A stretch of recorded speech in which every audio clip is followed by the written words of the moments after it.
Patriot in Bangor, Maine. Volume 1, Part 1, Chapter 31. Of the delectable discussion between Don Quixote and Sancho Panza, his squire, together with other incidents.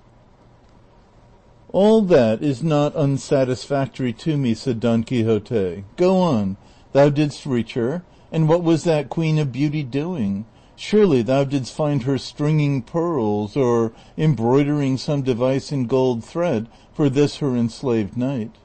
I did not, said Sancho, but I found her winnowing 2 bushels of wheat in the yard of her house. Then depend upon it, said Don Quixote, the grains of that wheat were pearls when touched by her hands. And didst thou look, friend? Was it white wheat or brown? It was neither, but red, said Sancho. Then I promise thee, said Don Quixote, that, winnowed by her hands, beyond a doubt the bread it made was of the whitest. But go on. When thou gavest her my letter, did she kiss it? Did she place it on her head? Did she perform any ceremony befitting such a letter, or what did she do? When I went to give it to her, replied Sancho, she was hard at it, swaying from side to side, with a lot of wheat she had in the sieve, and she said to me, lay the letter, friend, on the top of that sack, for I cannot read it until I have done sifting all this. Discreet lady, said Don Quixote, that was in order to read it at her leisure and enjoy it. Proceed, Sancho. While she was engaged in her occupation, what converse did she hold with thee? What did she ask about me, and what answer didst thou give? Make haste, tell me all, and let not an atom be left behind in the ink bottle. She asked me nothing, said Sancho, but I told her how your worship was left doing penance in her service, naked from the waist up, in among these mountains like a savage, sleeping on the ground, not eating bread off a tablecloth, nor combing your beard, weeping and cursing your fortune. In saying I cursed my fortune, thou saidst wrong, said Don Quixote, for rather do I bless it, and shall bless it all the days of my life, for having made me worthy of aspiring to love so lofty a lady as Dulcinea del Toboso. And so lofty she is, said Sancho, that she overtops me by more than a hand's breadth. What, Sancho, said Don Quixote, didst thou measure with her? I measured in this way, said Sancho. Going to help her to put a sack of wheat on the back of an ass, we came so close together that I could see she stood more than a good palm over me. Well, said Don Quixote, and doth she not of a truth accompany and adorn this greatness with 1,000,000,000 charms of mind? But one thing thou wilt not deny, Sancho, when thou camest close to her, didst thou not perceive a Sabian odor, an aromatic fragrance, I know not what, delicious, that I cannot find a name for, I mean a redolence, an exhalation, as if thou wert in the shop of some dainty glover? All I can say is, said Sancho, that I did perceive a little odor, something goaty. It must have been that she was all in a sweat with hard work. It could not be that, said Don Quixote, but thou must have been suffering from cold in the head, or must have smelt thyself. For I know well what would be the scent of that rose among thorns, that lily of the field, that dissolved amber. Maybe so, replied Sancho. There often comes from myself that same odor, which then seemed to me to come from her grace the lady Dulcinea. But that's no wonder, for one devil is like another. Well then, continued Don Quixote, now she has done sifting the corn and sent it to the mill. What did she do when she read the letter? As for the letter, said Sancho, she did not read it, for she said she could neither read nor write. Instead of that, she tore it up into small pieces, saying that she did not want to let any one read it lest her secret should become known in the village, and that what I had told her by word of mouth about the love your worship bore her and the extraordinary penance you were doing for her sake was enough. And to make an end of it, she told me to tell your worship that she kissed your hands, and that she had a greater desire to see you than to write to you, and that therefore she entreated and commanded you, on sight of this present, to come out of these thickets, and to have done with carrying on absurdities, and to set out at once for El Toboso, unless something else of greater importance should happen, for she had a great desire to see your worship. She laughed greatly when I told her how your worship was called the Knight of the Rueful Countenance. I asked her if that Biscayan the other day had been there, and she told me he had, and that he was a very honest fellow. I asked her too about the galley slaves, but she said she had not seen any yet. So far all goes well, said Don Quixote. But tell me, what jewel was it that she gave thee on taking thy leave, in return for thy tidings of me? For it is a usual and ancient custom with knights and ladies errant to give the squires, damsels, or dwarfs who bring tidings of their ladies to the knights, or of their knights to the ladies, some rich jewel as a guerdon for good news and acknowledgment of the message. That is likely, said Sancho, and a good custom it was to my mind, but that must have been in days gone by, for now it would seem to be the custom only to give a piece of bread and cheese, because that was what my lady Dulcinea gave me over the top of the yard wall when I took leave of her, and more by token it was sheep's milk cheese. She is generous in the extreme, said Don Quixote, and if she did not give thee a jewel of gold, no doubt it must have been because she had not one to hand there to give thee. But sleeves are good after Easter. I shall see her, and all shall be made right. But knowest thou what amazes me, Sancho? It seems to me thou must have gone and come through the air, for thou hast taken but little more than 3 days to go to El Toboso and return, though it is more than 30 leagues from here to there, for which I am inclined to think that the sage magician who is my friend and watches over my interests, for of necessity there is and must be one, or else I should not be a right knight errant, that this same, I say, must have helped thee to travel without thy knowledge. For some of these sages will catch up a knight errant sleeping in his bed, and without his knowing how or in what way it happened, he wakes up the next day more than 1,000 leagues away from the place where he went to sleep. And if it were not for this, knights errant would not be able to give aid to one another in peril, as they do at every turn. For a knight, maybe, is fighting in the mountains of Armenia with some dragon or fierce serpent or another knight, and gets the worst of the battle, and is at the point of death. But when he least looks for it, there appears over against him on a cloud, or chariot of fire, another knight, a friend of his, who just before had been in England, and who takes his part and delivers him from death. And at night he finds himself in his own quarters, supping very much to his satisfaction, and yet from one place to the other will have been 2,000 or 3,000 leagues. And all this is done by the craft and skill of the sage enchanters who take care of those valiant knights. So that, friend Sancho, I find no difficulty in believing that thou mayest have gone from this place to El Toboso and returned in such a short time, since, as I have said, some friendly sage must have carried thee through the air without thee perceiving it. That must have been it, said Sancho, for indeed Rocinante went like a gypsy's ass with quicksilver in his ears. Quicksilver, said Don Quixote, aye, and what is more, a legion of devils, folk that can travel and make others travel without being weary, exactly as the whim seizes them. But putting this aside, what thinkest thou I ought to do about my lady's command to go and see her? For though I feel that I am bound to obey her mandate, I feel too that I am debarred by the boon I have accorded to the princess that accompanies us, and the law of chivalry compels me to have regard for my word in preference to my inclination.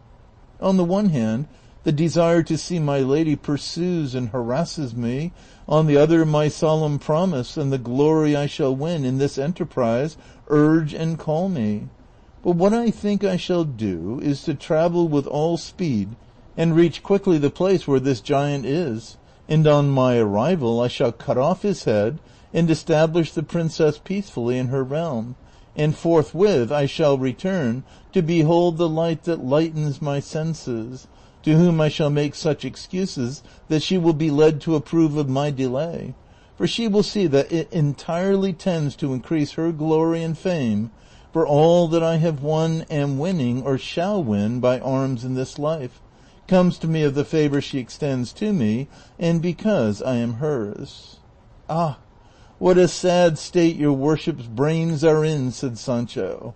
Tell me, senor, Do you mean to travel all that way for nothing, and to let slip and lose so rich and great a match as this, where they give as a portion a kingdom that in sober truth I have heard say is more than 20,000 leagues round about, and abounds with all things necessary to support human life, and is bigger than Portugal and Castile put together?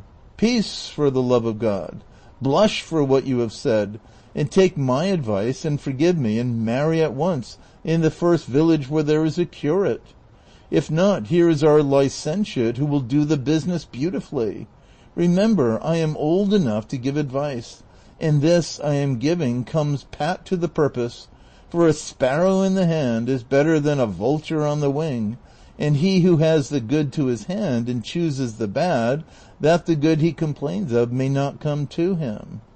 Look here, Sancho, said Don Quixote, if thou art advising me to marry, in order that immediately on slaying the giant I may become king, and be able to confer favors on thee, and give thee what I have promised, let me tell thee I shall be able very easily to satisfy thy desires without marrying.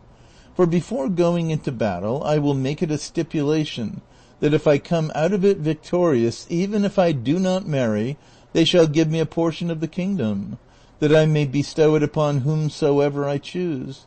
And when they give it to me, upon whom wouldst thou have me bestow it, but upon thee? That is plain speaking, said Sancho, but let your worship take care to choose it on the sea coast, so that if I don't like the life, I may be able to ship off my black vassals and deal with them as I have said. Don't mind going to see my lady Dulcinea now, but go and kill this giant, and let us finish off this business. For by God, it strikes me, it will be one of great honor and great profit. I hold thou art in the right of it, Sancho, said Don Quixote, and I will take thy advice as to accompanying the princess before going to see Dulcinea. But I counsel thee not to say anything to any one, or to those who are with us, about what we have considered and discussed. For as Dulcinea is so decorous that she does not wish her thoughts to be known, it is not right that I or any one for me should disclose them. Well then, if that be so, said Sancho, how is it that your worship makes all those you overcome by your arm go to present themselves before my lady Dulcinea, this being the same thing as signing your name to it that you love her and are her lover? And as those who go must perforce kneel before her, and say they come from your worship to submit themselves to her, how can the thoughts of both of you be hid? Oh, how silly and simple thou art, said Don Quixote. Seest thou not, Sancho, that this tends to her greater exaltation? For thou must know that according to our way of thinking in chivalry, it is a high honor to a lady to have many knights errant in her service, whose thoughts never go beyond serving her for her own sake, and who look for no other reward for their great and true devotion than that she should be willing to accept them as her knights. It is with that kind of love, said Sancho, I have heard preachers say we ought to love our Lord, for himself alone, without being moved by the hope of glory or the fear of punishment, though for my part I would rather love and serve him for what he could do. The devil take thee for a clown, said Don Quixote, and what shrewd things thou sayest at times. One would think thou hadst studied. In faith, then, I cannot even read, answered Sancho. Master Nicholas here called out to them to wait a while, as they wanted to halt and drink at a little spring there was there. Don Quixote drew up, not a little to the satisfaction of Sancho, for he was by this time weary of telling so many lies, and in dread of his master catching him chirping, for though he knew that Dulcinea was a peasant girl of El Toboso, he had never seen her in all his life. Cardenio had now put on the clothes which Dorothea was wearing when they found her, and though they were not very good, they were far better than those he put off. They dismounted together by the side of the spring, and with what the curate had provided himself with at the inn, they appeased, though not very well, the keen appetite they all of them brought with them. While they were so employed, there happened to come by a youth passing on his way, who, stopping to examine the party at the spring, the next moment ran to Don Quixote, and clasping him round the legs, began to weep freely, saying, "O senor, do you not know me? Look at me well. I am that lad Andres that your worship released from the oak tree where I was tied." Don Quixote recognized him, and taking his hand he turned to those present and said, "That your worships may see how important it is to have knights errant to redress the wrongs and injuries done by tyrannical and wicked men in this world, I may tell you that some days ago, passing through a wood, I heard cries and piteous complaints as of a person in pain and distress. I immediately hastened, impelled by my bounden duty, to the quarter whence the plaintive accents seemed to me to proceed, and I found tied to an oak this lad who now stands before you, which in my heart I rejoice at, for his testimony will not permit me to depart from the truth in any particular. He was, I say, tied to an oak, naked from the waist up, and a clown, whom I afterwards found to be his master, was scarifying him by lashes with the reins of his mare. As soon as I saw him, I asked him the reason of so cruel a flagellation. The boor replied that he was flogging him because he was his servant, and because of carelessness that proceeded rather from dishonesty than stupidity. On which this boy said, "Senor, he flogs me only because I ask for my wages." The master made I know not what speeches and explanations, which, though I listened to them, I did not accept. In short, I compelled the clown to unbind him, and to swear he would take him with him, and pay him real by real, and perfumed into the bargain. Is not all this true, Andres, my son? Didst thou not mark with what authority I commanded him, and with what humility he promised to do all I enjoined, specified, and required of him? Answer without confusion or hesitation. Tell these gentlemen what took place, that they may see and observe that it is as great an advantage as I say to have knights errant abroad." "All that your worship has said is quite true," answered the lad, "but the end of the business turned out just the opposite of what your worship supposes." "How? The opposite?" said Don Quixote. "Did not the clown pay thee then?" "Not only did he not pay me," replied the lad, "but as soon as your worship had passed out of the wood and we were alone, he tied me up again to the same oak, and gave me a fresh flogging that left me like a flayed Saint Bartholomew. And every stroke he gave me he followed up with some jest or jibe about having made a fool of your worship, and but for the pain I was suffering I should have laughed at the things he said. In short, he left me in such a condition that I have been until now in a hospital getting cured of the injuries which that rascally clown inflicted on me then, for all which your worship is to blame.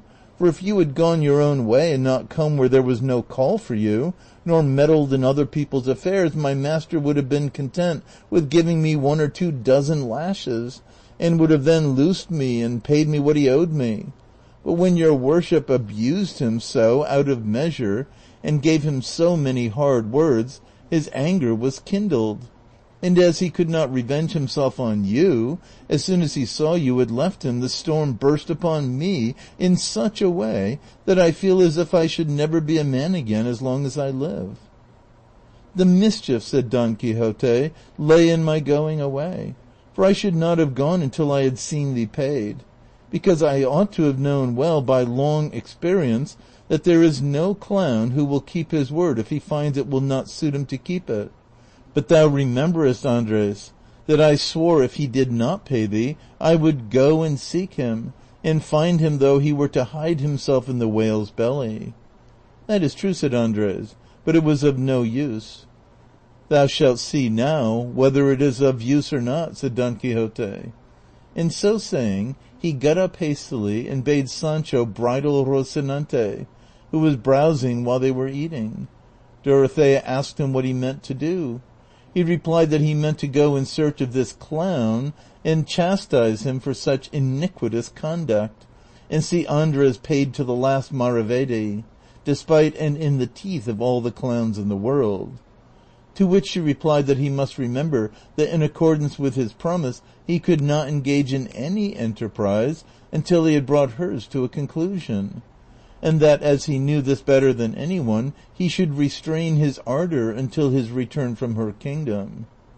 That is true, said Don Quixote, and Andres must have patience until my return, as you say, senora, but I once more swear and promise afresh not to stop until I have seen him avenged and paid. I have no faith in those oaths, said Andres. I would rather have now something to help me get to Seville than all the revenges in the world. If you have here anything to eat that I can take with me, give it me, and God be with your worship and all knights errant, and may their errands turn out as well for themselves as they have for me. Sancho took out from his store a piece of bread and another of cheese, and giving them to the lad, he said, Here, take this, brother Andres, for we have all of us a share in your misfortune. Why, what share have you got? Asked Andres. This share of bread and cheese I am giving you, answered Sancho, and God knows whether I shall feel the want of it myself or not, for I would have you know, friend, that we squires to knights errant have to bear a great deal of hunger and hard fortune, and even other things more easily felt than told. Andres seized his bread and cheese, and seeing that nobody gave him anything more, bent his head, and took hold of the road, as the saying is. However, before leaving, he said to Don Quixote, For the love of God, Sir Knight Errant, if you ever meet me again, though you may see them cutting me to pieces, give me no aid or succor, but leave me to my misfortune, which will not be so great, but that a greater will come to me by being helped by your worship, on whom and all the knights errant that have ever been born God send his curse. Don Quixote was getting up to chastise him, but he took to his heels at such a pace that no one attempted to follow him, and mightily chapfallen was Don Quixote at the story of Andres, and the others had to take great care to restrain their laughter so as not to put him entirely out of countenance. End of Volume 1, Part 1, Chapter 31. Recording by Expatriate in Bangor, Maine.